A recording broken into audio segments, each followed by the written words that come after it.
Hi guys, it's Grandpa again. We're ready to read chapter 7 of The Lion, the Witch, and the Wardrobe.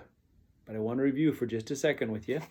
Okay, so in chapter 6, the kids are playing in the house and all of a sudden they find themselves trying to keep away from the grown-ups and different things. They go into the wardrobe, and when they're in the wardrobe, trying to hide from everybody and stuff, then all of a sudden they find out they're in Narnia. And then if you remember right, then Edmund let something slip to say that he'd been there before. And then everybody's upset with him, aren't they? And then they apologize to Lucy. And then Lucy, they go looking for Mr. Tumnus. And what did they find at Mr. Tumnus's house? Is Mr. Tumnus there? No, he's not there. The wicked queen, the White Witch, has taken him away, and he's now her prisoner, we think. We don't know.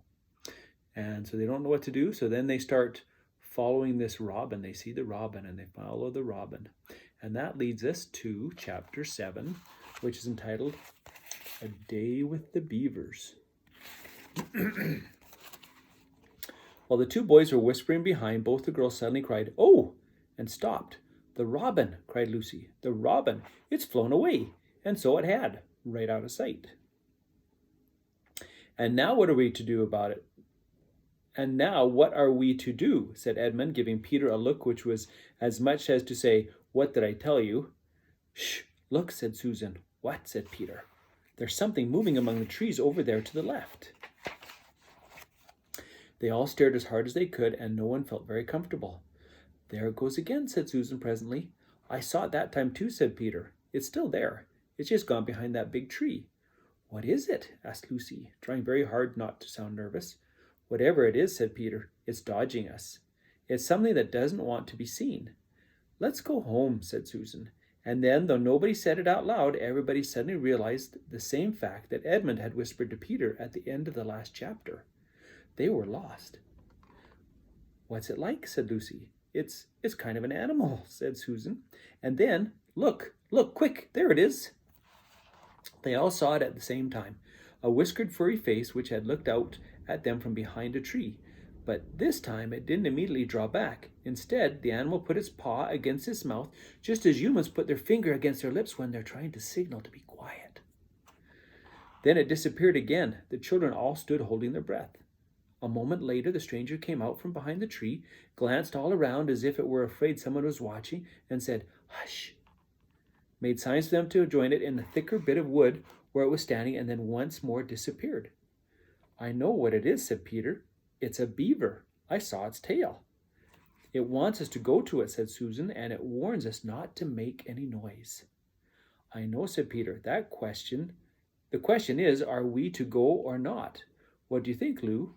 "I think it's a nice beaver," said Lucy. "Yes, but how do we know?" said Edmund. "Shan't we have to risk it?" said Susan. "I mean, it's no good just standing here, and I feel I want some dinner." At this moment, the beaver again popped his head out from behind the tree and beckoned earnestly for them to come. "Come on," said Peter. "Let's give it a try." "All keep close together. We ought to be a match for one beaver if it turns out to be an enemy." So the children all got close together and walked up to the tree and in behind it, and there, sure enough, they found the beaver. But it still drew back, saying to them in a hoarse, throaty whisper, "Further in, come further in. Right in here. We're not safe in the open." See, and here's the beaver. He's inviting them in. See the picture? Only when it had led them into a dark spot where the four trees grew so close together that their boughs met and the brown earth and pine needles could be seen underfoot, because no snow had been able to fall there, did it begin to talk to them. "Are you the sons of Adam and the daughters of Eve?" it said. "We're some of them," said Peter. "Shh," said the beaver. "Not so loud, please. We're not even safe here." "Why, who are you afraid of?" said Peter. "There's no one here but ourselves." "There are the trees," said the beaver. "They're always listening. Most of them are on our side, but there are trees that would betray us to her. You know who I mean," and it nodded its head several times.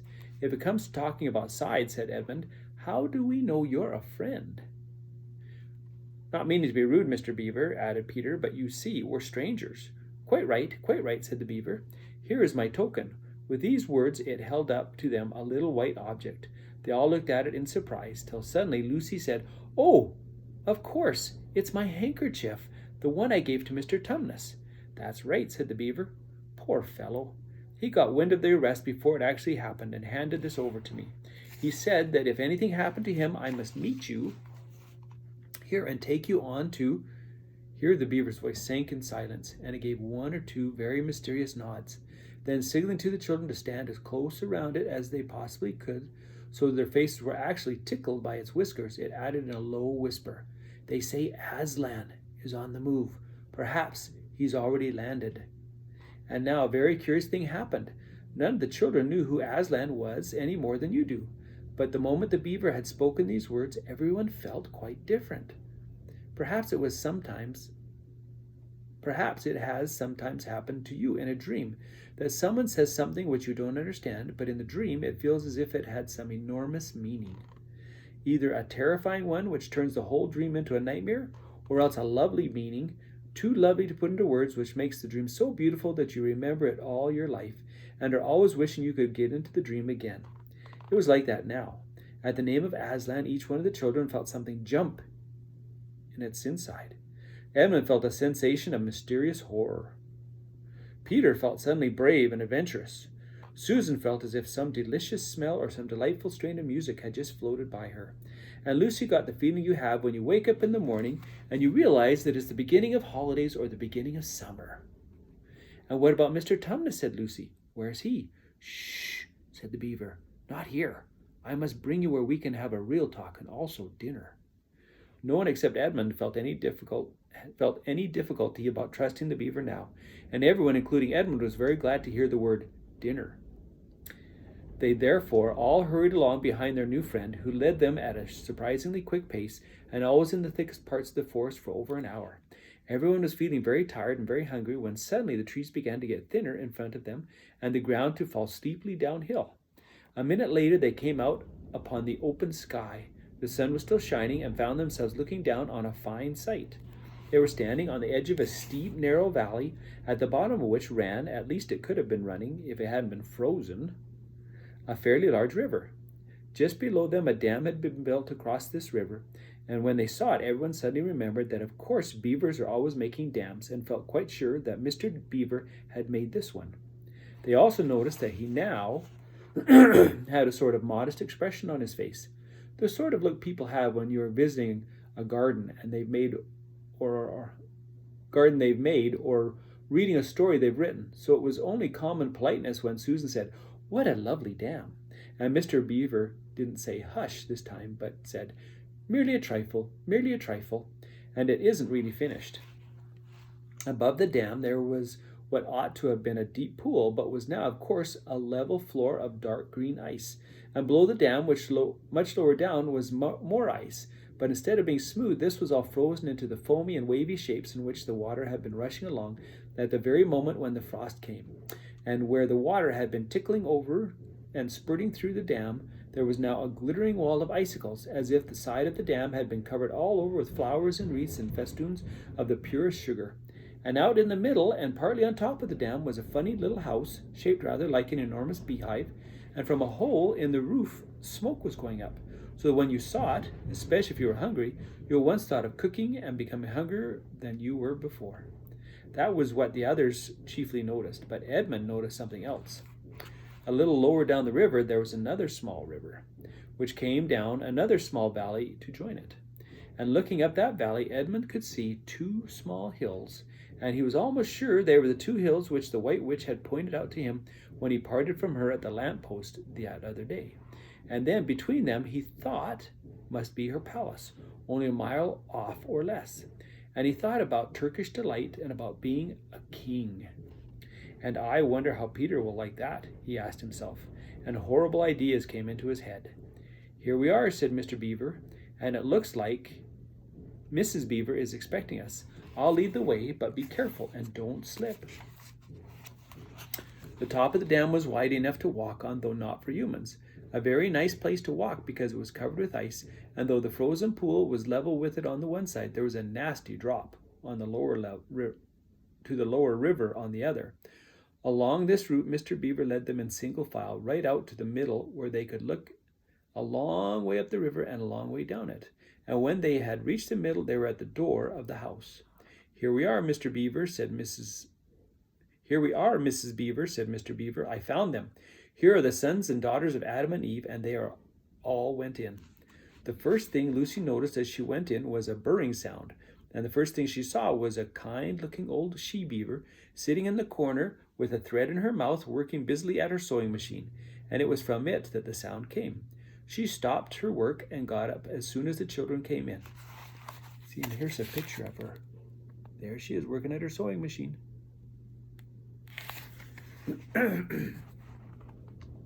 So you've come at last, she said, holding out both her wrinkled old paws. At last. To think that ever I should live to see this day. The potatoes are on the boiling, and the kettle singing, and I dare say, Mr. Beaver, you'll get us some fish. That I will, said Mr. Beaver, and he went out of the house. Peter went with him, and across the ice of the deep pool to where he had a little hole in the ice, which he kept open every day with his hatchet. He took a pail with him. Mr. Beaver sat down quietly at the edge of the pool. He didn't seem to mind it being so chilly, looked hard into it, then suddenly shot out his paw, and before you could say Jack Robinson had whisked out a beautiful trout. Then he did it all over again until they had a fine catch of fish. Meanwhile, the girls were helping Mrs. Beaver to fill the kettle and lay the table and cut the bread and put the plates in the oven to heat and draw a huge jug of beer for Mr. Beaver from a barrel, which stood in one corner of the house, and to put on the frying pan and get the drippings hot. Lucy thought the Beavers had a very snug little house, though it was not at all like Mr. Tumnus's cave. There were no books nor pictures, and instead of beds there were bunks, like on board a ship, built into the walls. And there were hams and strings of onions hanging from the roof, and against the walls were gumboots and oilskins and hatchets and pairs of shears and spades and trowels and things for carrying mortar in and fishing rods and fishing nets and sacks.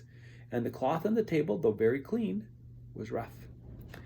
Just as the frying pan was nicely hissing, Peter and Mr. Beaver came in with the fish, which Mr. Beaver had already opened with his knife and cleaned out in the open air. You can think how good the new caught fish smelled while they were frying, and how hungry the children longed for them to be done, and how very much hungrier still they had to become before Mr. Beaver said, "Now we're nearly ready." Susan drained the potatoes, then put them all back into the empty pot to dry on the side of the range, while Lucy was helping Mrs. Beaver to dish up the trout, so that in a very few minutes everyone was drawing up their stools. It was all three-legged stools in the Beaver house, except for Mrs. Beaver's own special rocking chair beside the fire. And preparing to enjoy themselves, there was a jug of creamy milk for the children. Mr. Beaver stuck to the beer, and a great big lump of deep yellow butter in the middle of the table. And here's a picture of them all having their dinner.